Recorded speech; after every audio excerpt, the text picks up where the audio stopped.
I asked from India, what is your opinion about the recent tweets from the Arab world leaders warning the right-wing Hindu fanatics to abstain from spreading Islamophobia, otherwise they will be kicked out of the country for spreading venom against Muslims. They even warned India to treat the Muslim minorities well, India just like they treat Hindus in Arab countries.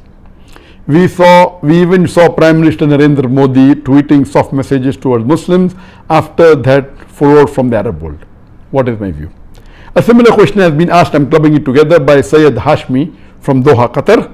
In the present scenario, in context of Indian Muslims, a planned campaign is being implemented in ridiculing and religious profiling and demeaning of Indian Muslims in India. How should Muslims tackle this, and what should be a strategy? Please appreciate what should be a strategy. Appreciate your guidance. As far as what should we do in this situation, when especially in India, it's happening all over the world. There's Islamophobia, you find in the Western countries, you find everywhere. But I do agree that in India it has reached epidemic levels, especially after the new government came to power, that is the BJP, led by our new Prime Minister Narendra Modi, which is in power for approximately 6 years. And when second time when he got re-elected, it has reached epidemic levels. What should we do? As Allah says in the Quran, in Surah Fussilat, chapter number 41, verse number 34, repel evil with good. You may never know, the person who is the enemy will become your friend. So if they are abusing you, if they are calling you with names, illogically blaming you, repel evil with good. You be kind to them. You be good to them. As far as we in India, we should soften their hearts. And as Allah says, you may never know that the enemy will become your friend. And that's what I did when I was in India. That's the reason the majority of the non-Muslims who came for my talk, the majority of the non-Muslims who knew me, they were my fans. There were some non-Muslims who even came and touched my feet, which is not allowed in Islam. What are you doing? They said, no, you are Bhagavan ka avatar. They loved me, they respected me, said, say what you want to. Some of them come and say, I've been seeing your videos for years.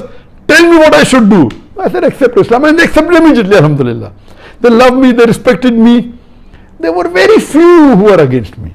But since this new government came, they created a campaign against me, and they have given a feeling as though majority of the non-Muslims are against me. Even in Malaysia here, majority where I'm staying, majority of the non-Muslims, they love me. When I go to the shop, they give me free non-Muslims, they don't charge me. There are yet few who are politically inclined, like in India, who for the political vote bank, they criticize me. Otherwise, majority of, so we should love the non-Muslims, especially in India, the Hindus, their majority, care for them and try and remove the misconception. Regarding the main question, what happened in the Arab world, that there were many people who started maligning Islam, abusing the Prophet, criticizing Islam, calling not. So in the last couple of weeks, alhamdulillah, there has been a backlash from the people in the Middle East, mainly from Kuwait, from UAE, from Dubai, from Sharjah, from Saudi Arabia, and they came up, lawyers came up, activists came up, from the royal family, they came up and they started saying, what is this? And we know that there are more than 10 million Indians living in the Middle East alone.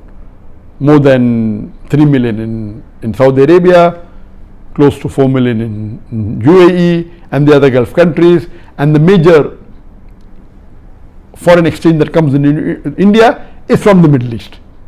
And all the Muslim countries put together, more than 50%. From the Middle East alone, 55 billion every year. More than 1 billion a month from Saudi alone. More than 1 billion a month from UAE alone.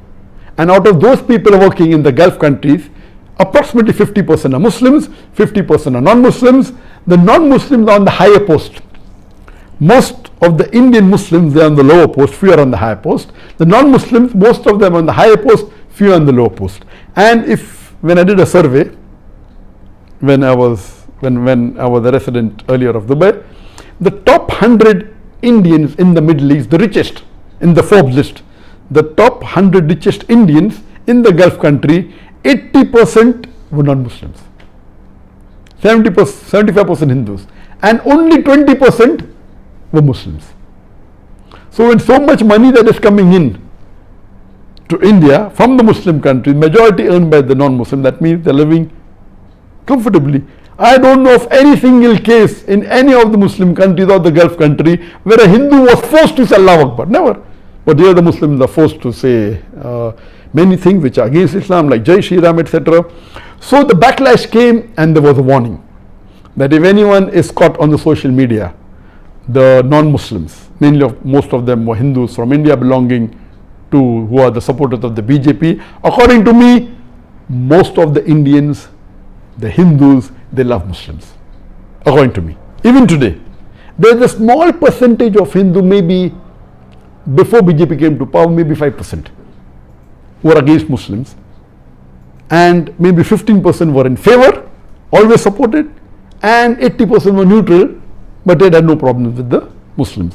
When the BJP came to power, the percentage increased. Now I believe maybe 15% in the first election, after election 10%. Now when they won the second election, maybe 15% against, hardcore against Muslims, the Hindus, and the percentage favoring now has reduced from 15, according to me, maybe 5%. Fear of backlash from the government, being arrested, and 80% are neutral and afraid to speak.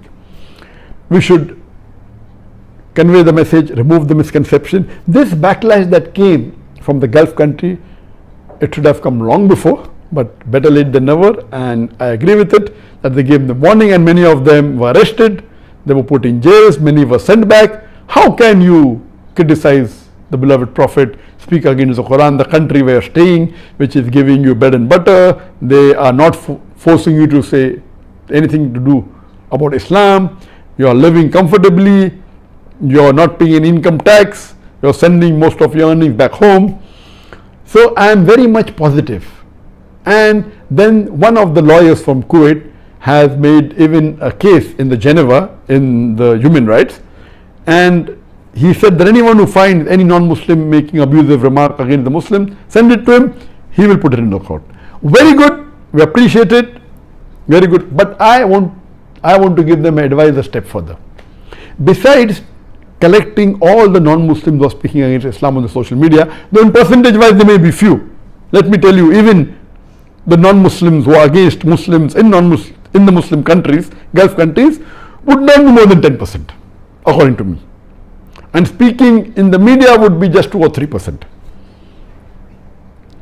So this lawyer said, let's accumulate data bank of all the non-Muslims who are speaking against Islam and see to it they're brought to task.